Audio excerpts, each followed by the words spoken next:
안녕하세요. 세종 주민 전인구입니다. 오늘 직원들이랑 회식 가기 전에 갑자기 급보가 하나 떠가지고 얼른 급한 소식 먼저 전해드리고 가려고 합니다. 지금 1분 만에 나스닥이 1% 넘게 올랐어요. 깜짝 놀라서 이게 왜 그런가 했더니 처음에는 이유가 안 나왔다가 별의별 상상을 다 했습니다. 뭐 선물 실수 아닌가? 아니면은 잭슨홀 회의 내용이 나온 게 있나? 아니면 테슬라 오늘 주식 분할하는데 그것 때문에 뭐 전자 오류가 나서 이렇게 선물 지수 상승하는 건가? 여러 군데를 보니까 다른 지표들은 별반 차이가 없었고 홍콩 지수가 엄청 올랐어요. 카메라 드는 순간에도 계속 올라가지고 지금은 홍콩 H 선물이 3.7% 오르고 있습니다. 중국발 호재가 터졌던 거죠. 내용을 봤더니 원래는 3천억 위안, 우리 돈으로 58조 원 정도의 부양책을 중국에서 냈었어요. 인프라 부양책을 냈는데 야 이거로는 못 살리겠어 하면서 1조 위안 박아 이래가지고 195조 원 추가로 또 풀리게 되는 겁니다. 그러면은 중국 입장에서는 가장 우려했었던 부동산 회사라던가 은행들 같은 경우 부실채 뭐 이런 것들이 있었는데 그거를 유동성으로 한번 더 태우게 되는 거예요. 그럼 돈을 더 많이 양적 완화를 해버리니까 환율적으로도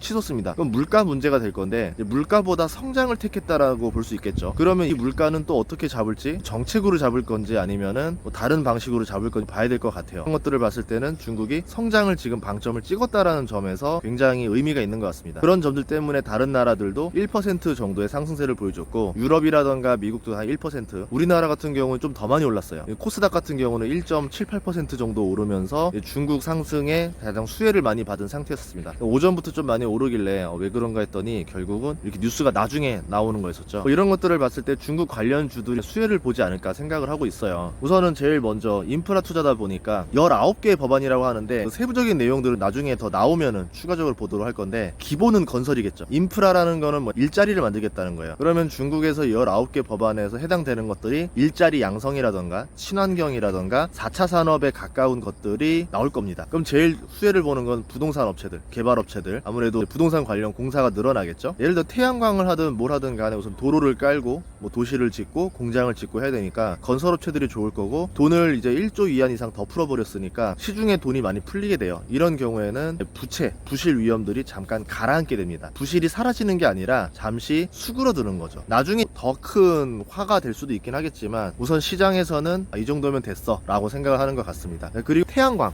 중국에서 단순히 부동산 위기를 이렇게 겪었는데 또 부동산으로 해결하려고 하진 않을 거예요. 그래서 아마 태양광이라던가 친환경이라던가 좀 의미 있는 곳에 돈을 좀 쓰려고 하지 않을까. 실제로 태양광 같은 경우도 보면은 일자리를 만들어내는 효과가 굉장히 좋아요. 거의 다 건설업이기 때문에. 그래서 아마 태양광 관련된 호재들도 예상해 볼 수 있을 것 같고, 그리고 전기차가 중국이 굉장히 강합니다. 전기차 관련해서 아무래도 이런 게 있었겠죠. 미국에서 이제 인플레 감축 법안을 하면서 중국 관련 전기차 뭐 부품을 쓰게 되면 미국에서 뭐 보조금을 안 주겠다 이러면서 나머지 기업들이 불똥이 났었거든요. 그런 상황에서 지금 중국 같은 경우도 전기차 시장을 맞대응하는 거죠. 돈을 풀어서 내수로 살려버릴게, 우리 중국 안에서도 전기차 시장을 키울 수가 있어, 이렇게 보는 겁니다. 그러면 전기차 관련 예를 들어서 뭐 충전소를 늘려준다던가 아니면은 전기차에다 보조금을 지원해 준다던가 이렇게 될 수 있겠죠. 전기차를 팔 수 있는 회사들, 예를 들어 뭐 중국 내 전기차 회사들도 있을 거고 중국으로 좀 진출하고 있는 해외 법인들도 있을 겁니다. 일단은 중국 내부에 있는 회사들이 더 수혜를 볼 거로 예상되고 있습니다. 뭐 양극재 회사들이라던가 배터리 회사라던가 리튬 회사라던가 뭐 이렇게 연장해 볼 수도 있을 것 같고요. 이렇게 수혜를 한번 생각을 미리 해보시면 좋을 것 같아요. 큰 사건이긴 하거든요. 그래서 여러분들도 이런 걸 보시면 좋을 것 같다. 세계 경제를 떠받치는 축이 3개가 있어요. 미국,